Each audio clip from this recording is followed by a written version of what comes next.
this one thing, that one day is with the Lord as 1,000 years, and 1,000 years as one day. The Lord is not slack concerning His promise, as some men count His slackness, but is long-suffering to usward, not willing that any should perish, but that all should come to repentance. But the day of the Lord will come as a thief in the night, in the which the heavens shall pass away with a great noise, and the elements shall melt with fervent heat. The earth also and the works that are therein shall be burned up. Hallelujah. Dakilang Panginoon, maraming salamat sa hapong ito, sa fellowship, sa awitan na nagpapasaya sa aming puso, Panginoon. Salamat, Panginoon, dahil hindi mo kami binitawan. Siguro kung dumating ka last year, dumating ka last 2 years, marahil hindi kami naligtas. Kaya lubos kami nagpapasalamat, Panginoon, sa mga pangako mo sa aming buhay. Lubos kami nagpapasalamat dahil patuloy ka, Panginoon, na nagtatawa para hindi kami mapahama. Ano kaya, Panginoon, kung hindi kami nakarating sa iyo? Tatanggapin namin ang hatol, tatanggapin namin ang kaparusahan, Panginoon, na hindi namin alam ang mga salita mo. But thank God, ngayon nalaman namin.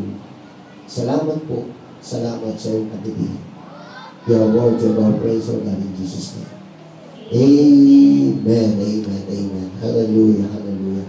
Bali na natin palakpakan ng ating Panginoon. Ano kaya mga kapatid kung dumating na ang Panginoon kahapon o isang araw o isang taon? Ano kaya ang magiging isipin ng napakaraming tao? Ano kaya ang magiging katwiran, mga kapatid, hallelujah, ng mga tao? Kaya ang Bible natuturo, mga kapatid, na hindi natin alam kung kailan siya darating. Kaya nga, ang minsay, mga kapatid, ay nagtuturo, get right and right now. Itama mo na ang dapat mong itama ngayon na. Dahil di mo alam yung bukas, di natin alam, mga kapatid, kung ang mangyari. Hallelujah. Kaya nga, dapat natin itama na ang lahat ng dapat itama ngayon na. Now na. Amen? Amen? Hallelujah. So, bakit mga kapatid na isang Panginoon itama natin? Dahil wala na nakakalam kung kailan siya darating. Hindi natin alam, mga kapatid, maaaring bukas, maaaring mamayang gabi, maaaring mga kapatid ko, sunod na araw, sunod na linggo, sunod na buwan, sunod na taon, hallelujah, na darating ang Panginoon, hindi natin alam, mga kapatid. Kagaya nga po na sinabi ng parabola ng Bible, mga kapatid, dalawang nagtatrabaho, ang isa na wala, ang isa na iwan. Dalawang nagigilang, ang isa na wala, ang isa na iwan. So yun ay palatandaan, mga kapatid, ng rapture. O palatandaan ng pagpapalik ng ating Panginoon, mga kapatid. Hallelujah. Pero naniniwala tayo. At sinasabi ng banal na kasulatan na isang araw darating talaga ang Panginoon. Kayo ba ba'y naniniwala? Amen. Kasama po ba kayo sa paniniwala ito? Amen. Na ang Panginoon ay darating isang araw. Hallelujah. Darating siya, mga kapatid. Pero kung minsan tayo ay parang maraming tao nainip, maraming ang tao, mga kapatid, hindi na naglingkod sa Panginoon kasi hindi naman dumating ang Panginoon eh. Kaya ayoko na maglingkod sa Panginoon. Hindi naman dumating ang Panginoon. Nakakapagod lang, pabalik-balik sa church. Nakakapagod lang, magsimba. Nakakapagod lang, papunta-punta rin. Lalo pang maulan, maputik, lahat, mga kapatid, bato-bato ang nilalakaran o tawagan, tabuhan. Medyo nakakapagod. Kaya ayoko muna. Maraming tanong na tumitigil. Pero dapat nating isipin, mga kapatid ko, na ang sabi ng banal na kasulatan, ang Diyos hindi naman nagpapaliban sa kanyang pangako. Kaya alam mo yung sinabi ang Panginoon, ang isang araw sa Kanya, 1,000 taon. Para sa iyo. Yun yung isang mabigat na problema. O ngayon, mga kapatid ko, naka-1 linggo na tayo. Lunes, Martes, Miyerkules, Jueves, Viernes, Sabado, Linggo, 7 araw. 7 times 1,000. 7,000 years. Naka-ilang thousand pa lang tayo. 2,000 pa lang. So, di ba? So, paano mainip ang isang tao, mga kapatid ko, kung alam mo ang principles ng Bible? Amen. Na sa isang araw daw, mga kapatid sa Diyos, 1,000 taon ang guguguli natin dito sa lupa. Ilang taon ka na, kapatid? Pinakamatanda sa atin dito, 60 or 70. 70 years ka pa lang. Hallelujah. Na naglilingkod sa Panginoon, nasa Panginoon, mga kapatid ko. Hallelujah, sa edad mo yan. Kaya, ang pangako ng Panginoon, mga kapatid, alam ko, tuto pa rin naman niya. Kaya lang, meron siyang sinusunod, mga kapatid. Hindi pa napapanahon, hindi pa lang nangyayari, mga kapatid ko. Pero may mga palatandaan sa kanyang muling pagbabalik. Nakikita po natin mga palatandaan ng kaguluhan. Ngayon, mga kapatid, matindi na ang kasalanan eh.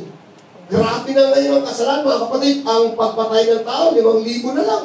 O kaya, pwede ng isang kontador. Hindi totoo. Dati, mga kapatid, ang tao, takot, mga kapatid ko sa tao. Lalo pag madilim, mga kapatid, may nakasalubong, nagtatakbo. Ngayon, hindi na, mga kapatid. Bakit? Meron namang hawak na baril, kaya wala nang takot ang tao. Hallelujah. So, rampant na ang kasalanan. Rampant na. Kahit sa pagpatay, mga kapatid ko, gano'n na lang. Ngayon nga, mga kapatid, dami nating mababalitaan. So, ibig sabihin, mga kapatid, marami ng palatandaan sa Book of Matthew chapter 24. Yan yung mga palatandaan, mga kapatid, na ang Panginoon ay nalalapit na. Kaya lang, mga kapatid, hindi nga lang natin alam. Hallelujah. Kung kailan ang oras, ang mahalaga lang, hindi pa dumating, naghahanda na tayo. Wala pang bagyo, mga kapatid, naghahanda ka na ng sa balutan mo, naghahanda ka na ng life jacket, naghahanda ka na ng airboat mo, naghahanda ka na ng bangka, kahit wala pang bagyo, dahil alam mo may parating na bagyo, pinaghahanda mo, pero ang pagbabalik ng Panginoon, hindi mo alam kung kailan siya darating. Ang mahalaga lang, lagi kang maghanda. Amen. Ramali sa amen. Lagi mong paghahandaan, mga kapatid ko, ang mga bagay nito, kasi ang pangako niya, darating talaga siya. Sa hindi mo inaasahan. Ang problema pa rito, darating siya sa hindi mo inaasahan. Mabuti pa yung makipag-usap mo sa kaibigan mo, kung darating pa sa hindi, magtitext siya, ay, hindi ako makarating. Traffic. Uuwi ka na ngayon. Pero ito, mga kapatid, sa paglilingkod sa Diyos, pag hindi talaga, mga kapatid ko, hallelujah, ang pananampalataya mo, ipupursige mo, mainit ka. Kaya nga, maraming Kristiyano na init eh. Ha? Maraming Kristiyano na init, mga kapatid, sa paghintay sa Panginoon, sa paghintay sa pagbabalik ng Panginoon. Hallelujah. Kaya dahil sa kainipan, mga kapatid ko, nagsawa na, mga kapatid. Yes. Ayaw na maglingkod sa Panginoon. Kaya nais ng Panginoon, itama daw natin lahat. Itama daw natin yung mga failures natin, mga kapatid. Kasi if you stay ready, you never have to get ready. Kung handa ka na, paano ka pa maghanda? Handa ka na eh. Kaya nga, mga kapatid, naghanda ka, dahil hindi mo alam kung kailan darating yung pinaghandaan mo. Pero mga amen? Kaya maging handa palagi daw, mga kapatid, sa buhay na ito. At yun yung paglilingkod natin sa Panginoon. Yung paglilingkod natin sa Panginoon, na lagi natin, mga kapatid, itatama ang lahat, mga kapatid ko. Ano man yung kamalian, ano man yung nararapat, ano man yung hindi mabuti, dapat mo itama, mga kapatid, dahil hindi mo alam, maaaring bukas, maaaring sunod na araw, maaaring sunod na taon, babalik ang Panginoon, at sa kanyang pagbabalik, kukunin niya yung sa kanya. Hindi importante. Amen. Maraming sa inyo. Tiyak na po ba tayo? Paano alamanin? Tiyak na ba tayo? Yes, of course. Ha? Mali ba na lang kung titigil ka? Yes.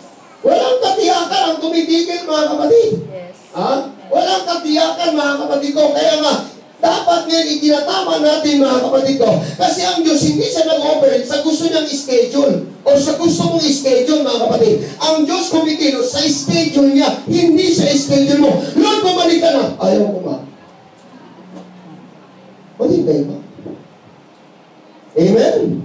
Kaya maghintay ka talaga, mga kapatid. Kasi kung alam mo, babalik bukas, mga kapatid ko, ang Panginoon, takot. Batiin mo na yung away mo, batiin mo na yung kapitbahay mo, padalhan mo na ng lugaw, padalhan mo na ng pagkain, padalhan mo na ng kusino. Bakit? Darating ng Panginoon bukas, baka hindi ako madala. Hello? Hindi yung paghahanda mo. Bakit? Alam mo kung sino yung darating na bisita. Ang problema, ang Panginoon, hindi mo alam kung kailan siya darating. Wala nakakaalam. Kahit ang anghel man, hindi alam, mga kapatid ko, ng pagpalito ng Panginoon kung kailan, mga kapatid. Pero ako'y naniniwala, based on the written words of God, na malapit na siyang bumaba, nasa pintuan na siya ng kaharian, dahil sa mga nangyayari ngayon sa ating kapanahunan, yung talamak na kasamaan, yung talamak na kasalanan, yung talamak, mga kapatid ko, hallelujah, pagkakasala ng tao, yan yung palatandaan na malapit na dumating ang Panginoong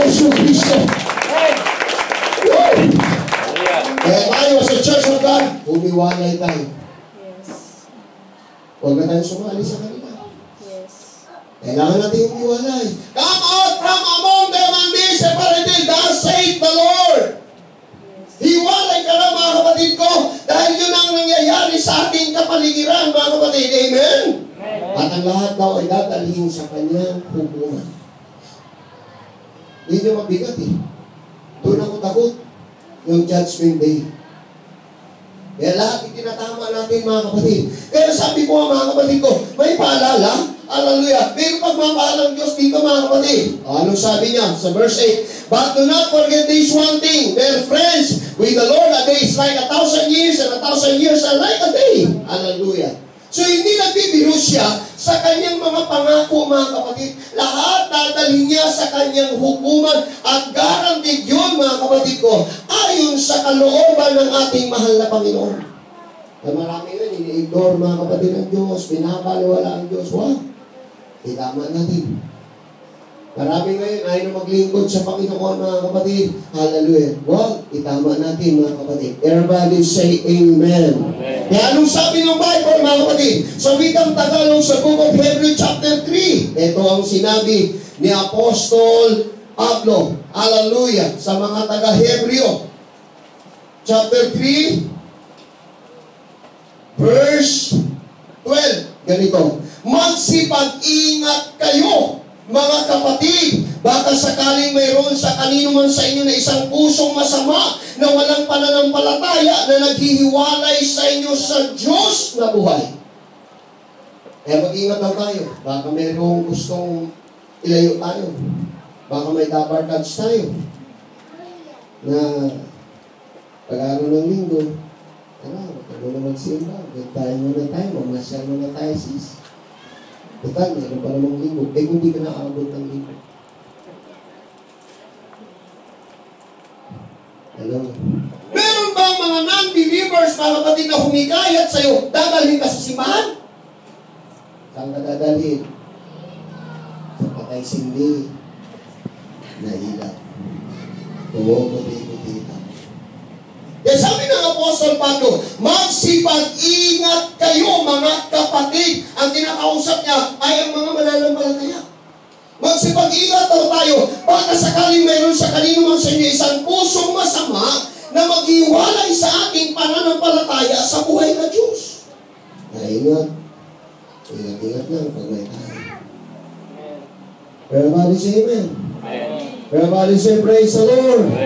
Sabi sa verse 13, ngunit kayo'y mga pangaralan sa isa't isa araw-araw samantalang sinasabi, ngayon baka papagmatigasin ng sino man sa inyo ng daya ng kasalanan. So kailangan talaga ngayon mga kapatid, panahon na itama mga kapatid ko, alam mo kung ano yung tama, alam mo kung ano yung mali mga kapatid, itatama mo yung mali ngayon na mga kapatid ko, at huwag mo hayaan papagmatigasin ang puso, kundi mag-aral ka ng mga salita ng Panginoon para hindi ka makahiwalay sa Diyos.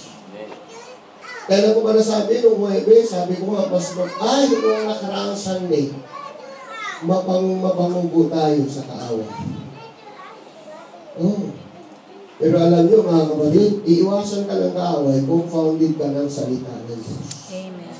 Kailangan talaga, alam mo ang mga salita ng Diyos. Ha? Kailangan pag-aralan ng mga salita ng Panginoon, mga kapatid. Hallelujah. Kasi nakakalungkot, nakakalimari, mga kapatid ko, pagka isang tao nakakilala sa Diyos, mapahiwalay sa Diyos. Mabuti pa hindi niya nakilala ang Diyos. Kaysa sa makilala niya, hiwalay siya, mga kapatid, sa mga biyaya at pagpapala ng ating mahal na Panginoon. Palagpakan natin ang ating Diyos sa buhay.